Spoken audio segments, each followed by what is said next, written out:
আসসালামু আলাইকুম। Welcome to part 2 in সূরা আল-বাকারা। প্রথম পর্বে আমরা 1 থেকে 50 আয়াত জেনেছি।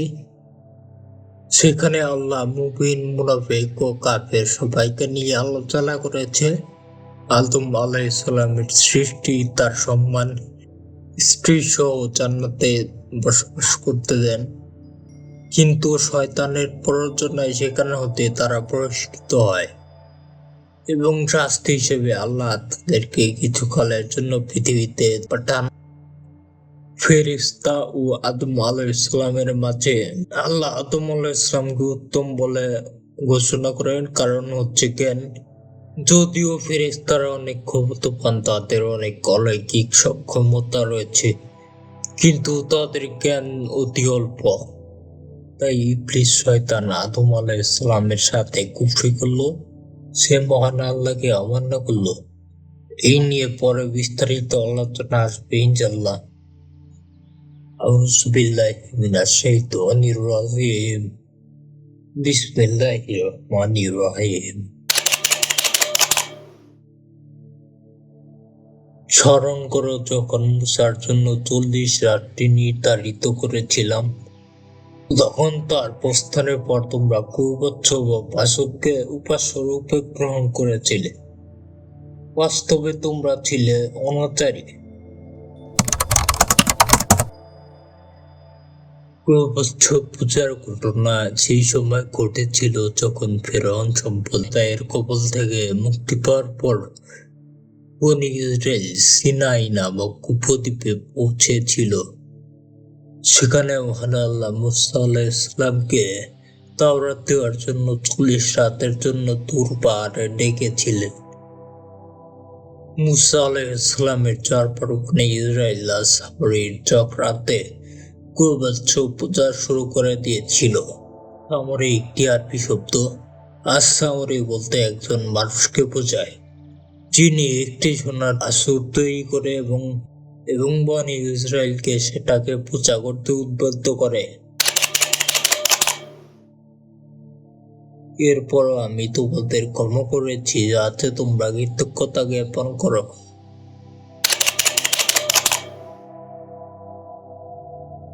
স্মরণ করো যখন আমি মুসাকে কিতাব ফুরকান দান করেছিলাম, যাতে তোমরা সৎ পথে পরিচালিত হও।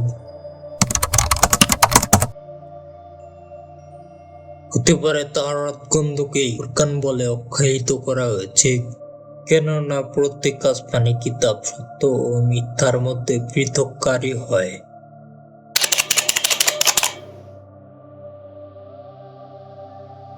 আর যখন মুসা তার সম্প্রদায়ের লোকদের বলল, হে আমার সম্প্রদায়, গোবাচ্ছকে উপাস্য রূপে গ্রহণ করে তোমরা নিজেদের প্রতি ঘোর অন্যায় করেছ।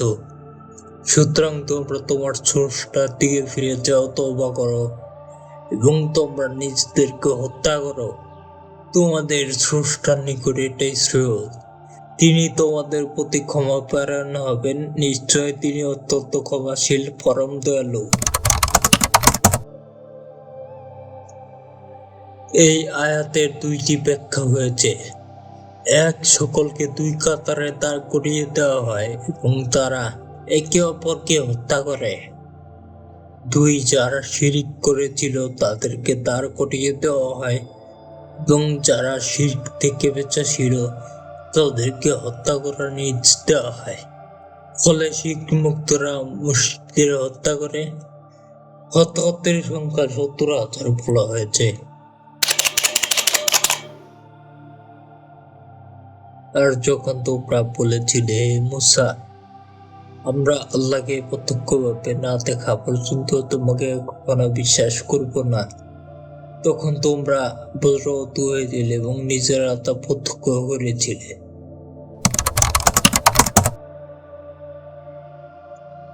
তুর পাহাড়ে তাওরাত আনতে যাওয়ার সময় মুসা আলাইহিস সালাম 70 জন লোককে সাথে নিয়ে গিয়েছিল। প্রত্যাবর্তনকালে তারা মুসা আলাইহিস সালামকে বলল, মহান আল্লাহকে প্রকাশ্যে না দেখা পর্যন্ত আমরা তোমার কথা বিশ্বাস করার জন্য প্রস্তুত নই। তাই শাস্তি স্বরূপ তাদের উপর বজ্রপাত হয় এবং তারা মারা যায়। মৃত্যুর পর আমি তোমাদেরকে পুনর্জীবিত করলাম, যাতে তোমরা কৃতজ্ঞতা জ্ঞাপন করতে পারো।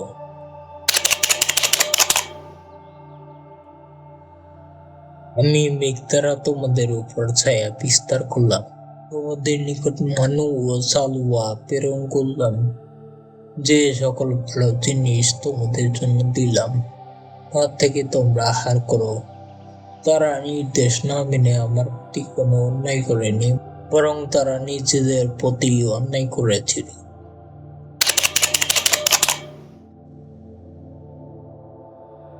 স্মরণ করো যখন আমি বললাম এই শহরে প্রবেশ করো এবং তার মধ্যে থেকে যেখানে ইচ্ছা স্বাচ্ছন্দ্যে আহার করো। সিজদারত হয়ে নগরের দ্বারে প্রবেশ করো এবং বলো, ক্ষমা চাই, আমি তোমাদের অপরাধ ক্ষমা করবো এবং সৎকর্মপরায়ণ লোকদের প্রতি আমার দান বৃদ্ধি করব।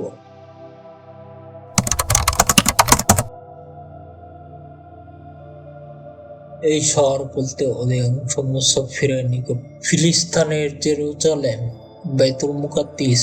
এই সিজদার অর্থ কারো নিকট উন্নত শিরে প্রবেশ করা, আল্লাহ তবে নম্রতা বিনয় প্রকাশ করা সহ কৃতজ্ঞতা স্বীকার করে প্রবেশ করা।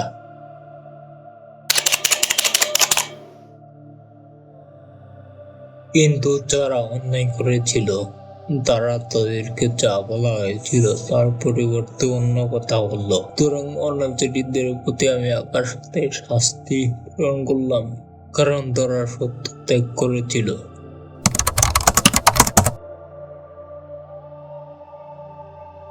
নবী করিম সাল্লাল্লাহু আলাইহি ওয়াসাল্লাম বলেছেন, তাদেরকে নির্দেশ দেওয়া হয়েছিল যে সিজদারত অবস্থায় প্রবেশ করো, কিন্তু তারা পাঁচকে জমিনে হিস্ট্রে হিস্ট্রে প্রবেশ করে এবং ক্ষমা চাওয়ার পরিবর্তে শেষে কম বলতে বলতে প্রবেশ করে। তাদের মধ্যে কতই অবাধ্যতা ও দৃষ্টতা জন্ম নিয়েছিল এবং আল্লাহর বিধানের সাথে তারা কিভাবে ঠাট্টা বিদ্রুপ, এ থেকে তা সহজেই অনুমান করা যায়।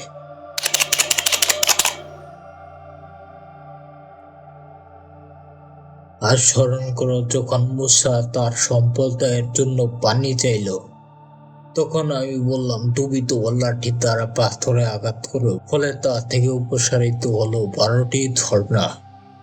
প্রতিটি দল তাদের পানি পানের স্থান বেছে নিল। তোমরা আল্লাহর রিজিক হতে আহার করো এবং পান করো এবং ফাসাদকারী হয়ে জমিনে ঘুরে বেরিও না।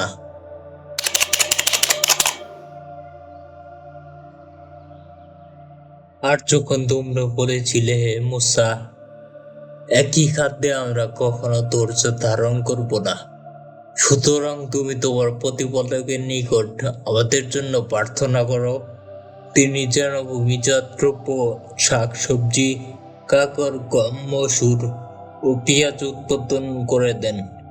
মূসা বলল, তোমরা কি উৎকৃষ্ট বস্তুকে নিকৃষ্ট বস্তুর সাথে বিনিময় করতে চাও? তবে কোন নগরীতে অবতরণ করো, তোমরা যা চাও সেখানে আছে। আর তারা লাঞ্ছনা ও দরিদ্রগ্রস্ত হলো এবং আল্লাহর ক্রোধের পাত্র হলো, এই জন্য যে তারা আল্লাহর নিদর্শন সকলকে মান্য করত এবং নবীগণকে অন্যায় ভাবে হত্যা করত। অবাধ্যতা ও সীমা লঙ্ঘন করার জন্য তাদের এই পরিণতি ঘটেছিল।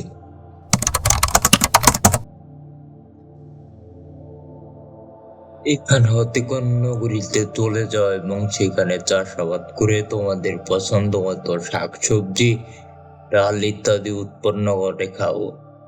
তাদের চাওয়া যেহেতু অকৃতজ্ঞতা এবং অহংকারের, আর কোথায় সেই লাঞ্ছনা ও দরিদ্রতা যা পরে তাদের উপর উপনীত হয়েছিল। আল্লাহ তাদের উপর ওইভাবে প্রতারিত হয়েছে যেভাবে প্রতারিত হওয়া তার গৌরবময় সত্তার সাথে সামঞ্জস্যপূর্ণ। নিশ্চয়ই যারা মুমিন, যারা ইয়াহুদি এবং খ্রিস্টান হয়ে অথবা সাবি হয়েছে, এদের মধ্যে যে কেউ আল্লাহ এবং শেষ দিবসে বিশ্বাস করে এবং সৎ কাজ করে, তাদের জন্য তাদের প্রতিপালকের নিকট পুরস্কার আছে, তাদের কোনো ভয় নেই এবং তারা দুঃখিত হবে না।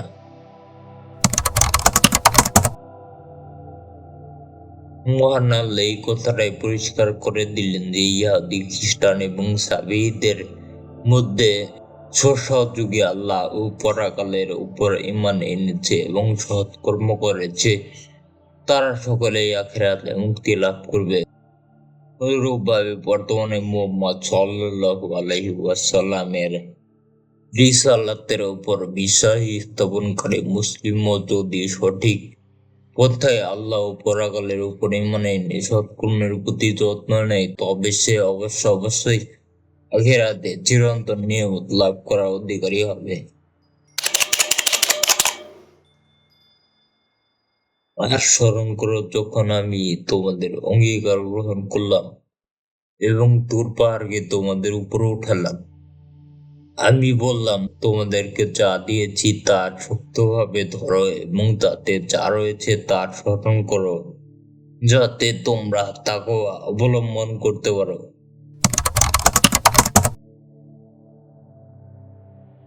যখন তাওরাতের বিধানের ব্যাপারে ইহুদীরা অবাধ্যতামূলক আচরণ প্রকাশ করে বলল যে এই বিধানগুলোর উপর আমল করা আমাদের দ্বারা সম্ভব নয়, তখন মহান আল্লাহ তুর পাহাড়কে তাদের মাথার উপর ছায়া মণ্ডপের মতো তুলে ধরলেন।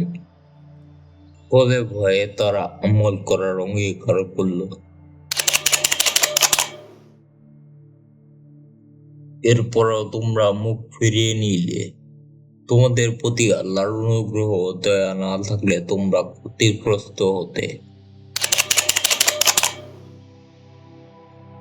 তোমাদের মধ্যে যারা শনিবারে বিশ্রামের দিনে সীমা লঙ্ঘন করেছিলে, তাদেরকে তোমরা নিশ্চিতভাবে জানো।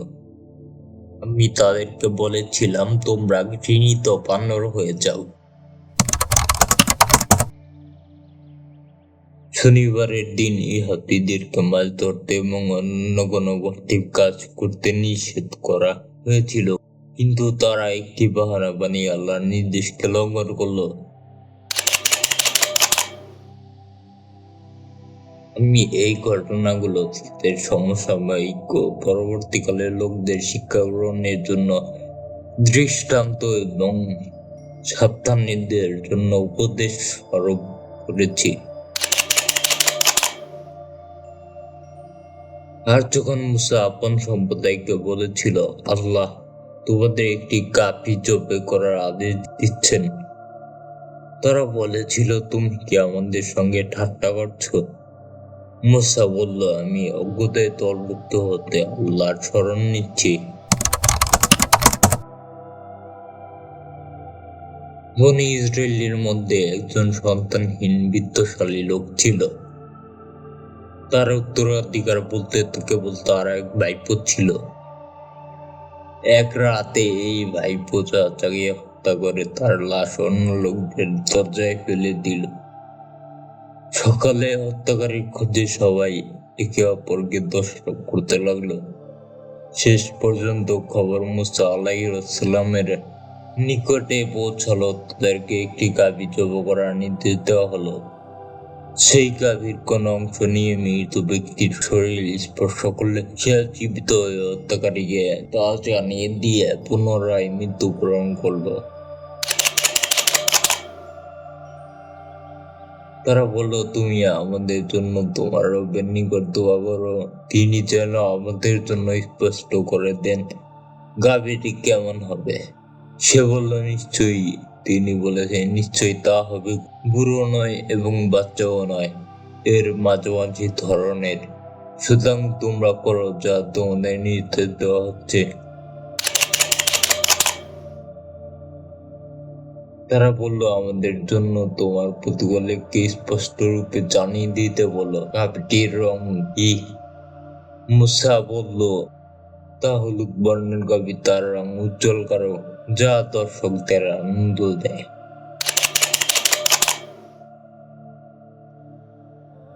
তারা বলল, তুমি আমাদের জন্য তোমার রবের নিকট দোয়া করো, তিনি যেন আমাদের জন্য স্পষ্ট করে দেন তা কেমন।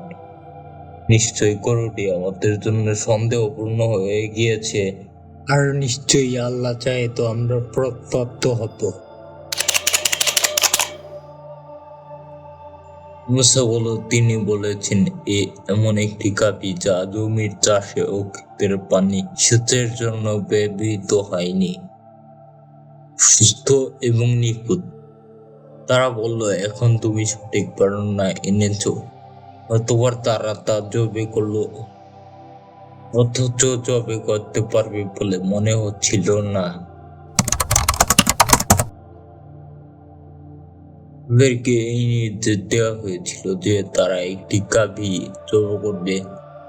তারা যে কোনো একটি গাভী জবে করলেই আল্লাহর আদেশ পালন হয়েছে, কিন্তু তারা আল্লাহর নির্দেশের উপর সচেষ্ট আমল করার পরিবর্তে খুঁটিনাটির পিছনে পড়ে বিভিন্ন রকম প্রশ্ন শুরু করে দিল। ফলে আল্লাহ তাআলাও তাদের সেই কাজকে পর্যায়ক্রমে তাদের জন্য কঠিন করে দিলেন। আর এই জন্যই দিনের খুঁটিনাটি ব্যাপারে গভীরভাবে অনুসন্ধান চালাতেও ও কঠিনতা অবলম্বন করতে নিষেধ করা হয়েছে। আর স্মরণ করো, যখন তোমরা একজনকে হত্যা করলে অতঃপর সেই পরে একে অপরকে দোষারোপ করলে, আর আল্লাহ প্রকাশ করে দিলেন তোমরা যা গোপন করেছিলে। এটাও হত্যা সম্পর্কীয় সেই ঘটনা যার জন্য বনী ইসরাঈলকে গাভী জবে করতে নির্দেশ দেওয়া হয়েছিল, এবং এইভাবেই আল্লাহ সেই হত্যার রহস্য উদ্ঘাটন করেছিল। অথচ ওই হত্যা রাতের অন্ধকারে চক্ষুর অন্তরালে করা হয়েছিল। অর্থাৎ নেকি বা বদি তোমরা যতই সংগোপন করো, তা আল্লাহর জ্ঞান বহির্ভূত নয়, এবং তিনি তা প্রকাশ করার শক্তি রাখেন। অতঃপর আমি বললাম, গাভীটির কোন অংশ দ্বারা মৃত ব্যক্তিকে আঘাত করো, তবে আল্লাহ মৃতকে জীবিত করেন এবং তার নির্দেশ তোমাদের দেখিয়ে থাকেন, যাতে তোমরা বুঝতে পারো। উক্ত মৃত ব্যক্তিকে জীবিত করে মহান আল্লাহ কিয়ামতের দিন মানুষকে পুনরায় জীবিত করার শ্রেয় ক্ষমতা পেশ করেছেন। কিয়ামতের দিন মৃতদের পুনর্জীবিত করার ব্যাপারটা কিয়ামত অস্বীকারীদের নিকট সবসময় বিস্ময়কর ও আশ্চর্যের কারণ হয়ে রয়েছে। আর এই জন্যই মহান আল্লাহ এই বিষয়টাকে কোরআনের বিভিন্ন স্থানে বিভিন্নভাবে বর্ণনা করেছেন।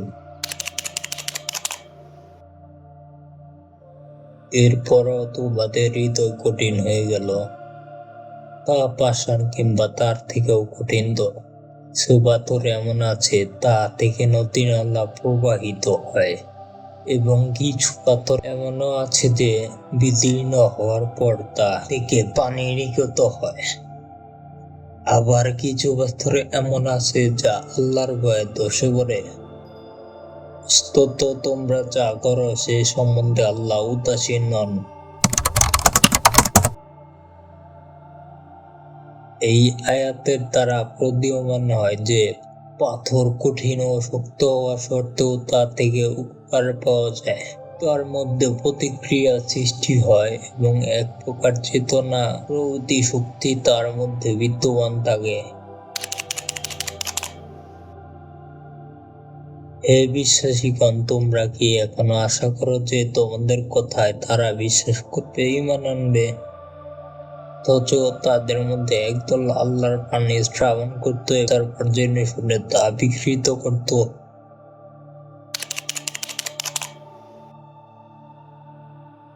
আর তারা যখন মুমিন বা বিশ্বাসীদের সংস্পর্শে আসে তখন বলে, আমরা ঈমান এনেছি, বিশ্বাস করেছি। আবার যখন তারা নিজ দলে অন্যের সাথে মিলিত হয় তখন বলে, আল্লাহ তোমাদের জন্য যা ব্যক্ত করেছে তোমরা কেন তা তাদের নিকট বলে দিচ্ছ? মুসলিমরা যে তোমাদের প্রভুর সামনে তোমাদের বিরুদ্ধে প্রমাণ দাঁড় করাবে, তোমরা কি তা বুঝতে পারছো না?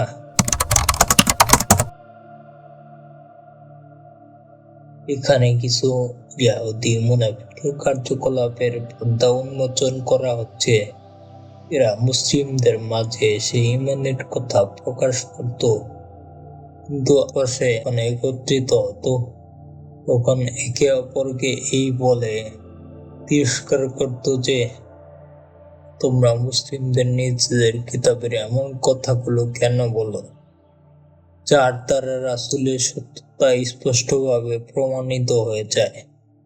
এমন ভাবে তোমরা নিজেরাই এমন হুজ্জত তাদের হাতে তুলে দিচ্ছ যে তারা তা তোমাদের বিরুদ্ধে আল্লাহর সামনে পেশ করবে।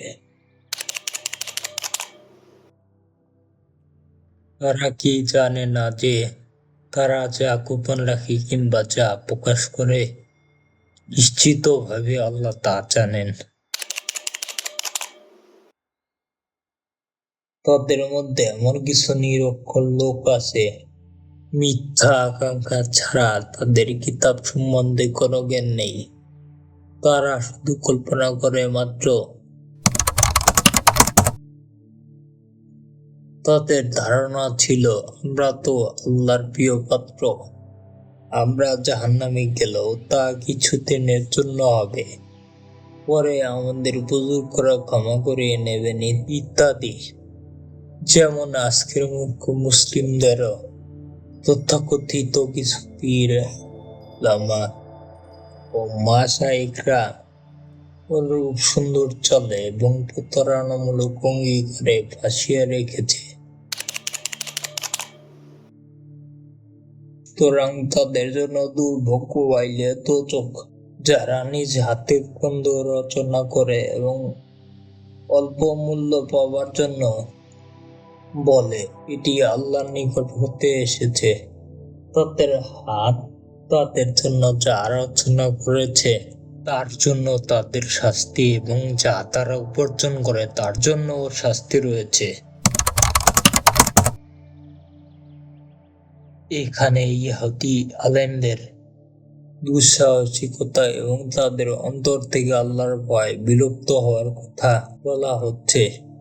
তারা নিজেরাই মন করা বিধান তৈরি করে বড় দৃষ্টতার সাথে বোঝাত যে এটা আল্লাহর পক্ষ থেকে। হাদিস অনুযায়ী ওয়াইল হচ্ছে জাহান্নামের এক উপত্যকা, যার গভীরতা এত বেশি যে একজন কাফিরের তার তলদেশে পড়তে 40 বছর সময় লাগবে। আর তারা বলে গোনা কয়েকদিন ছাড়া আগুন আমাদেরকে কখনো স্পর্শ করবে না। বলো তোমরা কি আল্লাহর নিকট ওয়াদা নিয়েছ? বলে আল্লাহ তার ওয়াদা ভঙ্গ করবেন না? নাকি আল্লাহর উপরে এমন কিছু বলছো যা তোমরা জানো না?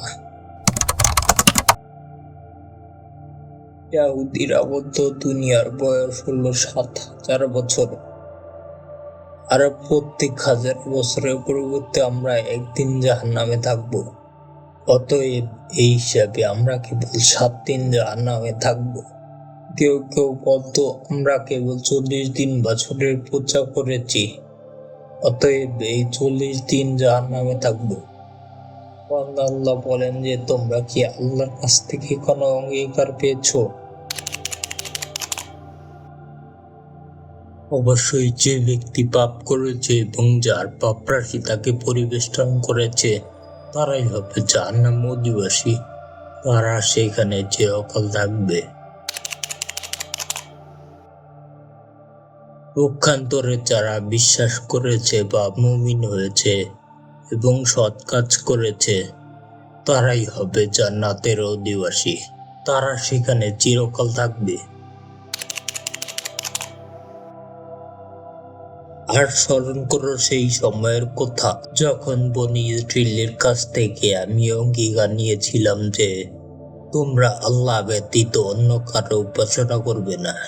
মাতা পিতা আত্মীয় স্বজন পিতৃহীন ও দরিদ্রদের প্রতি সৎ ব্যবহার করবে এবং মানুষের সাথে সৎ আলাপ করবে। নামাজকে যথাযথভাবে প্রতিষ্ঠিত করবে এবং জাকাত প্রদান করবে। কিন্তু স্বল্প সংখ্যক লোক ব্যতীত তোমরা সকলে অগ্রাহ্য করে এই প্রতিজ্ঞা পালনে পরামুখ হয়ে গেলে।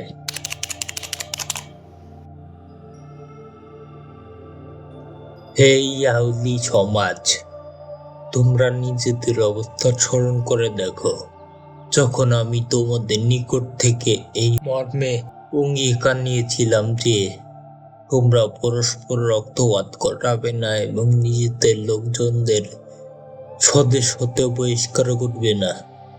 অতঃপর তোমরা তা স্বীকার করেছিলে, আর এই বিষয়ে তোমরা তার সাক্ষী। এই আয়াতগুলোতে পুনরায় বনী ইসরায়েলের নিকট হতে নেওয়া অঙ্গীকারের কথা আলোচনা হচ্ছে, তবে এ থেকে তারা মুখ ফিরিয়ে নিয়েছিল। এই অঙ্গীকারে প্রথমত তাদেরকে আল্লাহর ইবাদতের তাগিদ করা হয়েছে, যা প্রত্যেক নবীর মৌলিক ও প্রাথমিক দাওয়াত ছিল। দ্বিতীয় নম্বরে পিতামাতার আনুগত্য এবং তাদের সাথে সদ্ব্যবহার করার তাগিদ করে এই কথা পরিষ্কার করে দেওয়া হয়েছে যে যেমন আল্লাহর ইবাদত তেমনি পিতামাতার আনুগত্য করা অত্যাবশ্যক এবং এ ব্যাপারে গড়িমসি করার কোনো অবকাশ নেই। কোরআনে বিভিন্ন স্থানে মহান আল্লাহ তার ইবাদতের পর দ্বিতীয় নম্বরে পিতামাতার সাথে সদ্ব্যবহার করার কথা বলে এর গুরুত্ব অনেক সেটা পরিষ্কার করে দিয়েছেন। এরপর আত্মীয় স্বজন, ইয়াতীম ও দরিদ্রদের সাথে ব্যবহার ও সুন্দর আচরণ করার নির্দেশ দিয়েছে। তারপর সেই তোমরাই তো একে অন্যকে হত্যা করছো এবং তোমাদের একদলকে তাদের আপন গৃহ হতে বহিষ্কার করে দিচ্ছ। তোমরা তাদের বিরুদ্ধে পাপ ও অন্যায়ের মাধ্যমে পরস্পরের সহযোগিতা করছো এবং তারা যখন বন্দীরূপে তোমাদের কাছে উপস্থিত হচ্ছে তখন তোমরা মুক্তিপণ নিয়ে তাদেরকে মুক্ত করছো, অথচ তাদের বহিষ্কার করাও তোমাদের জন্য বৈধ ছিল না। তবে কি তোমরা ধর্মগ্রন্থের কিছু অংশকে বিশ্বাস এবং কিছু অংশকে অবিশ্বাস করো? অতএব তোমাদের যেই সব লোক এমন কাজ করে তাদের প্রতিফল পার্থিব জীবনে লাঞ্ছনা ভোগ ছাড়া আর কি হতে পারে, আর কিয়ামতের দিন কঠিনতম শাস্তির দিকে নিক্ষিপ্ত হবে। তারা যা করে সেই সম্বন্ধে আল্লাহ অনবহিত নন। তাওরাত অনুযায়ী এইরকম করা তাদের জন্য হারাম ছিল। আবার ইয়াহুদীরাই যখন পরাজিত হয়ে বন্দী হতো তখন তাদেরকে মুক্তিপণ দিয়ে মুক্ত করত এবং বলতো যে তাওরাতে আমাদের এই নির্দেশ দেওয়া হয়েছে।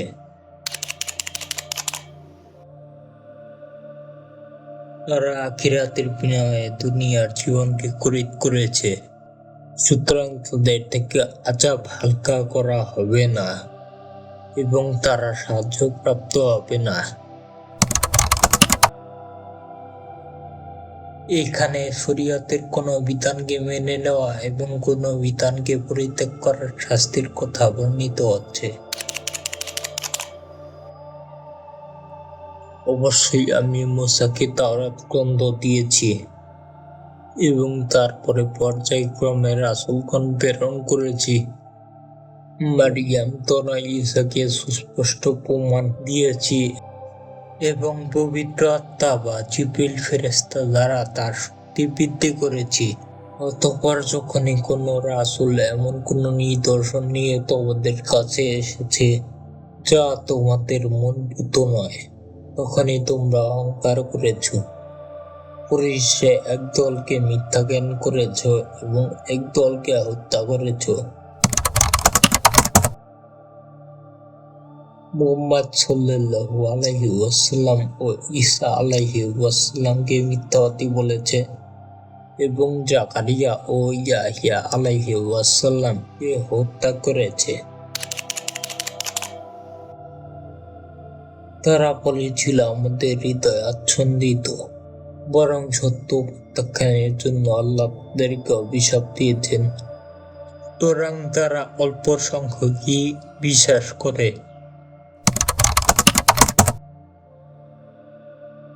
ইয়াহুদিরা বলে, হে মুহাম্মদ, তুমি যার প্রতি আমাদেরকে আহ্বান করছো সেই বিষয়ে আমাদের অন্তর আবরণে আচ্ছন্দিত।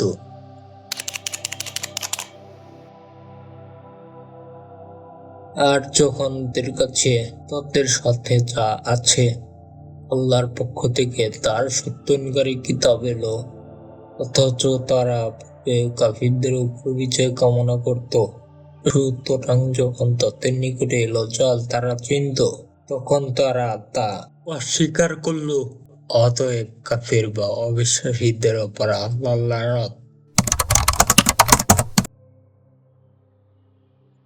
নবী প্রেরিত অজ্ঞান থাকার সত্ত্বেও কেবল হিংসাবশত মুহাম্মদ সাল্লাল্লাহু আলাইহি ওয়াসাল্লামের নবুয়তের প্রতি ঈমান আনেনি, যার বিনিময়ে তারা নিজেদেরকে বিক্রি করেছে। তা কত জঘন্য! তা এই যে আল্লাহ যা নাজিল করেছেন তা অস্বীকার করেছে, এই জিদের বশবর্তী হয়ে যে আল্লাহ তার বান্দাদের মধ্যে থেকে যাকে ইচ্ছা তার উপর তার অনুগ্রহ নাজিল করেছেন, সুতরাং তারা ক্রোধের উপর ক্রোধের অধিকারী হলো। আর কাফিরদের জন্য রয়েছে লাঞ্ছনা করা আযাব। এই কথা জানা সত্ত্বেও মুহাম্মদ সাল্লাল্লাহু আলাইহি ওয়াসাল্লামই শেষ নবী, যার গুণাবলীর কথা তাওরাত ও ইনজিলে উল্লেখিত হয়েছে, এবং আহলে কিতাব তাদের এক মুক্তিদাতা হিসেবে তার আগমনের অপেক্ষা করছিল। কিন্তু কেবল এই জ্বালায় ও হিংসায় তারা ঈমান আনেনি যে নবী আমাদের মধ্যে থেকে কেন হলো না। যখন তাদের বলা হলো, আল্লাহ যা অবতীর্ণ করেছে তাতে বিশ্বাস করো, তারা বলে, আমাদের প্রতি যা অবতীর্ণ করা হয়েছে আমরা তাতে বিশ্বাস করি, আর তাছাড়া সবকিছুই তারা অবিশ্বাস করে, যদিও তা সত্য এবং যা তাদের নিকট আছে তার সমর্থক। বলো, যদি তোমরা বিশ্বাসী হবে তবে কেন তোমরা অতীতে নবীগণকে হত্যা করেছিলে?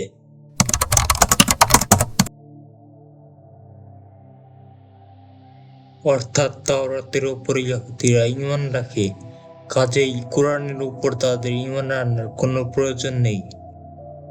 আসলে তাওরাতের উপর তাদের ঈমান রাখার দাবি সঠিক নয়। যদি তাওরাতের উপর তোমাদের ঈমান থাকতো তাহলে তোমরা নবীগণকে হত্যা করতে না। এ থেকে পরিষ্কার হয়ে যায় যে এখানে তোমাদের অস্বীকার কেবল হিংসা ও শত্রুতার কারণে। হে বনী ইসরাঈলগণ, নিশ্চয়ই মূসা তোমাদের নিকট সুস্পষ্ট প্রমাণ সহ এসেছিল, কিন্তু তা সত্ত্বেও তার অনুপস্থিতিতে তোমরা সীমালঙ্ঘনকারী হয়ে গবাচ্চাকে উপাস্যরূপে গ্রহণ করেছিলে।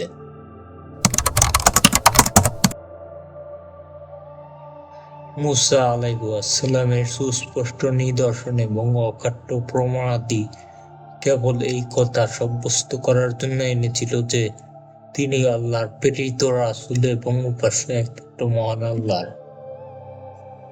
কিন্তু তার সত্ত্বেও তোমরা মূসা আলাইহিস সালামের সাথে সংকীর্ণতা করলে এবং এক আল্লাহকে বাদ দিয়ে বাছুরকে উপাস্য রূপে গ্রহণ করলে।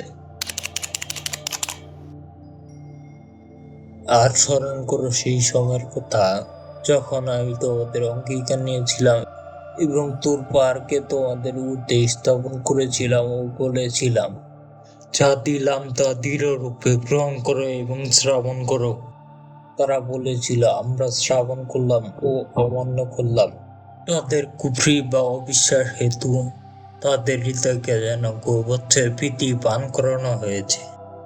বলো, যদি তোমরা মুমিন হও তবে তোমাদের ঈমান যা নির্দেশ দেয় তা কত নিকৃষ্ট। এ হলো শেষ পর্যায়ের কুফরি ও অবিশ্বাস। মৌখিকভাবে তো তারা মেনে নিল, আমরা শ্রবণ করলাম, অর্থাৎ আনুগত্য করব, কিন্তু অন্তরে এই নিয়ত লুকিয়ে ছিল যে আমাদেরকে কেন কোনো কাজ করতে হবে, অর্থাৎ অবাধ্যতা ভাসুরের ভালোবাসা ও পূজার কারণে তা কুফরি ছিল, যা তাদের হৃদয়ে স্থান লাভ করে নিয়েছিল। একে তো প্রীতি ভক্তি এমন জিনিস যা মানুষকে অন্ধ ও বধির বানিয়ে দেয়, তাতে আবার সেই প্রীতি বা রস তাদের হৃদয়কে পান করানো হয়েছিল বলে অভিব্যক্ত করা হয়েছে। কেননা পানি মানুষের শিরা উপশিরায় যেভাবে চলাচল করে, খাবার সেভাবে চলাচল করতে পারে না। বলো, যদি অন্য মানুষ ছাড়া আল্লাহর নিকট আখিরাতের আবাস শুধু তোমাদের জন্যই নির্দিষ্ট থাকে, তবে তোমরা মৃত্যু কামনা করো, যদি তোমরা সত্যবাদী হয়ে থাকো। কিন্তু তারা তাদের কৃতকর্মের জন্য কখনো মৃত্যু কামনা করবে না, আর আল্লাহ সীমা লঙ্ঘনকারীদের সম্বন্ধে অবহিত। ইহুদীদেরকে বলা হলো, যদি তোমরা মুহাম্মদ সাল্লাল্লাহু আলাইহি ওয়াসাল্লামের নবুয়তের অস্বীকৃতিতে এবং আল্লাহর সাথে ভালোবাসার দাবিতে সত্যবাদী হও বলে মৃত্যু কামনা করো, অর্থাৎ মুসলিম ও ইহুদি উভয়ে মিলে আল্লাহর সামনে এই দরখাস্ত পেশ করো যে, হে আল্লাহ, উভয়ের মধ্যে যে মিথ্যাবাদী তাদেরকে মৃত্যু দান করো। খ্রিস্টানদের মতো ইহুদীদের ব্যাপারেও মহান আল্লাহ বলেন, এরা কখনো মৃত্যু কামনা করবে না। তুমি নিশ্চয়ই তাদেরকে জীবনের প্রতি সমস্ত মানুষে এমনকি অংশীবাদী অপেক্ষায় অধিকতর লোভী দেখতে পাবে। তাদের প্রত্যেকেই কামনা করে যে সে যেন 1000 বছর আয়ু প্রাপ্ত হয়, কিন্তু দীর্ঘায়ু তাকে শাস্তি হতে দূরে রাখতে পারবে না। আর তারা যা করে আল্লাহ তার সম্যক পরিদর্শক। মৃত্যু কামনা তো দূরের কথা, পার্থিব জীবনের প্রতি এদের লোভ ও আকর্ষণ সকল মানুষ এমনকি মুশরিকদের চেয়েও বেশি। কিন্তু সুদীর্ঘ জীবন তাদেরকে আল্লাহর আযাব থেকে বাঁচাতে পারবে না। এই আয়াতগুলো থেকে জানা গেল যে ইহুদীরা তাদের এই দাবিতে মিথ্যাবাদী ছিল যে তারাই আল্লাহর প্রিয়, জান্নাতের অধিকারী কেবল তারাই, অন্যরা হবে জাহান্নামী।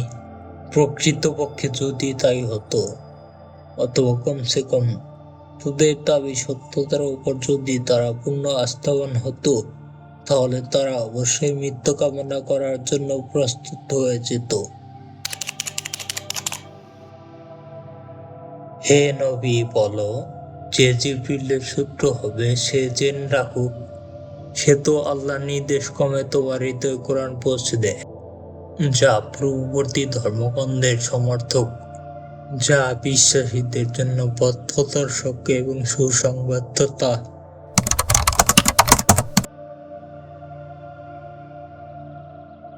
ইহুদী আলেম নবী করিম সাল্লাল্লাহু আলাইহি ওয়াসাল্লামের নিকট এসে বলল, আপনি যদি আমাদের প্রশ্নের সঠিক উত্তর দেন তাহলে আমরা ঈমান আনব, কারণ নবী ছাড়া তার উত্তর কেউ দিতে পারবে না।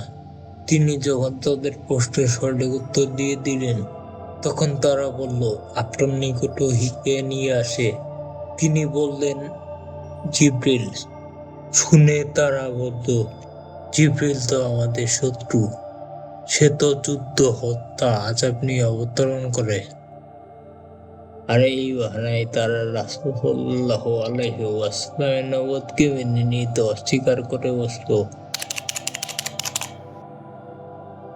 যে আল্লাহ তার ফেরেশতাগণের, তার রাসূলগণের ও জিবরিল ও মিকাইলের শত্রু হবে সে জেনে রাখুক, নিশ্চয় আল্লাহ অবিশ্বাসীদের শত্রু।